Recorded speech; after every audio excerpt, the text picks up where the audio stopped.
Let's take a look at that title that isn't a BR, but instead blends FPS, PvE, and PvP elements in a unique way that brings something fresh to the table. It's time to look at what's new in the cycle. A super quick catch-up for new people, it's PvEVP in an open world, but stop thinking Battle Royale as hard as you can, as this game is about completing PvE missions, or contracts as they call them, shooting monsters, completing mechanics, and while that's all happening, also facing the possibility that other players might interrupt your fun in a sort of shoot you in the head kind of way. The high-level kind of look is sort of closest to The Division's Dark Zone, but don't look too hard into that comparison. I'm talking about the combination of PvE and PvP in an open area. Also, there's a time-limiting escape mechanic to finish up each match too. Weapons are crafted outside the matches rather than found as you run around.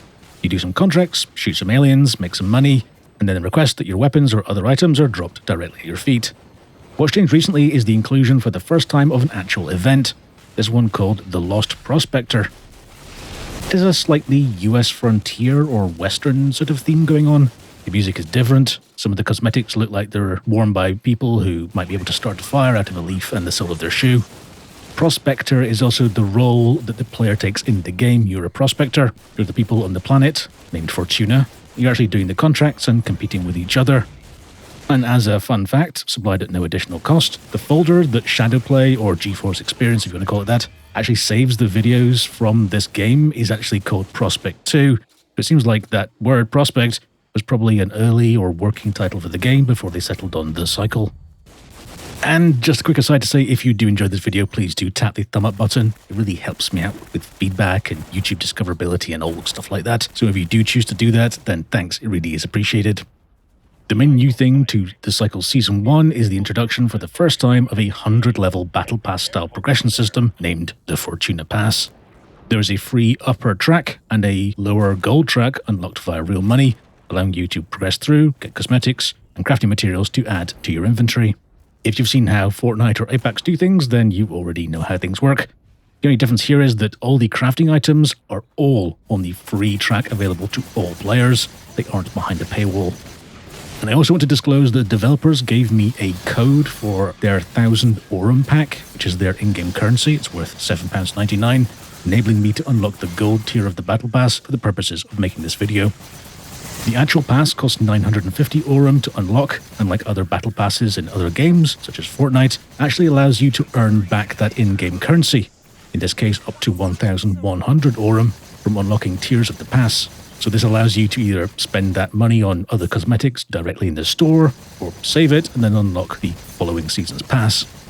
There are new cosmetic items in the game too. It introduces weapon cosmetics in a couple of different variants. Weapon coatings are like sort of shaders. So think of weapon color changes or repeating patterns or little sort of material changes, sort of change how that weapon looks. Their icon kind of looks like a little Pokeball.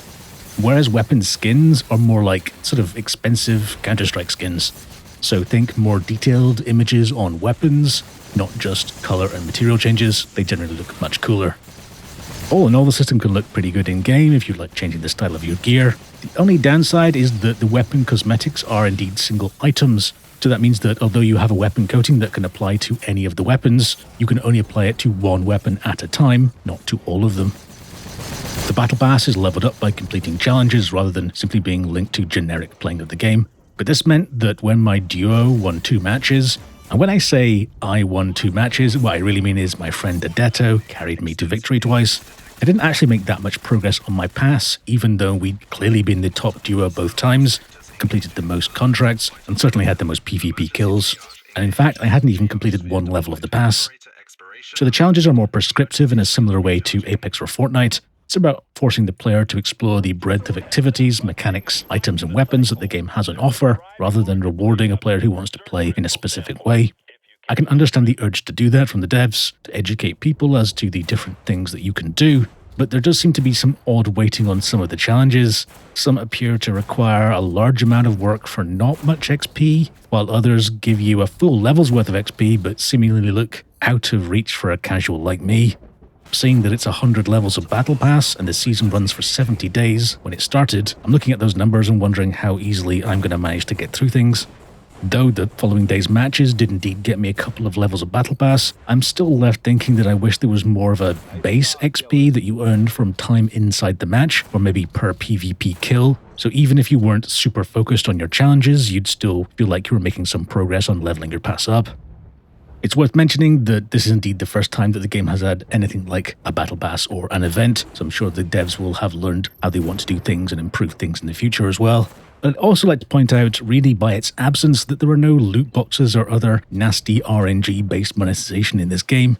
There's the supporters packs, the Fortuna Pass, the Battle Pass, and items that are available in the store to buy directly with their in-game currency. So good job to the devs for not going down that RNG route when they monetized this free-to-play game. So in other news, the game is picking up some polish in other areas and starting to feel a bit more solid and fleshed out. Things like components for weapons are in and functional, allowing you to customize how some weapons operate. Stuff like ADS speed, or perhaps you're trading increased spread for faster fire rate, that sort of thing. There are still niggles though, UI elements that don't quite line up properly when you're previewing parts of the Battle Pass, or user experience stuff where it doesn't seem to actually explain that you can't apply skins or coatings to the default weapons, as there aren't any mod slots for them, which actually took me a while to figure out. Things like that kind of betray its early access status. Though, as I have said recently in other previous videos, if your game is available and has ways to monetize actually active, then the line for when the game is actually fully released, even though it has the early access title, becomes a little blurred. I see the devs have made a Trello page that I'll obviously link in the description. You can see the sort of things that they're working on for the next releases, or even the stuff further out into the future. From this, I see that there are plans to rework the VFX for the cycle or storm effect, something that I've complained about the performance hit of previously, so I have my fingers crossed that their development of this effect will also see some improved FPS. There are other things I'd like to see addressed though. Things like the movement in the game, when you're coming from something like Apex, feels pretty staid. Yes, there are movement abilities, but the lack of fluidity or feeling of there being no momentum starts to stand out against current popular titles. Though for every rough edge, you do tend to find something that the devs have listened to the community and actually changed feedback on. Things like the FOV options being so much wider now makes the game so much more comfortable for me to play. They genuinely do seem open to constructive feedback about almost any aspect of the game. I do still find this game rather enjoyable to play with friends, and indeed it's only gotten better during development so far. I don't know what the player numbers are like, but there seems to be a smaller wait for a match, even when selecting from the 3 active game modes, which are solo, duo, and squad. My previous complaint about the lack of in-game communications has also improved, now with the addition of actual voice comms. Though I would ask if there's a possibility that the devs could include a device input select as a drop-down menu. They have one for output, but not for input, for people like me who have overcomplicated audio setups. I know, I shouldn't grumble now, voice comms are actually here and all. I'm also left wondering when the devs will make some sort of marketing push to really get awareness out there about this game.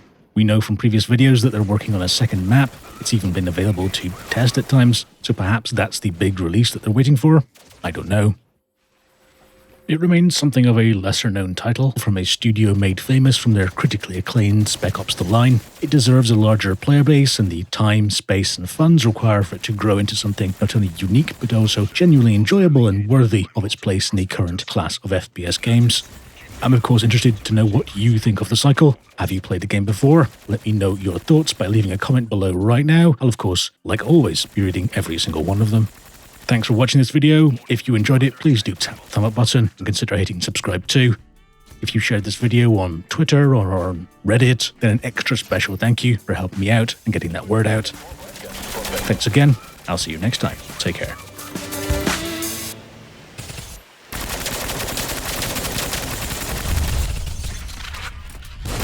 Nice job, killer.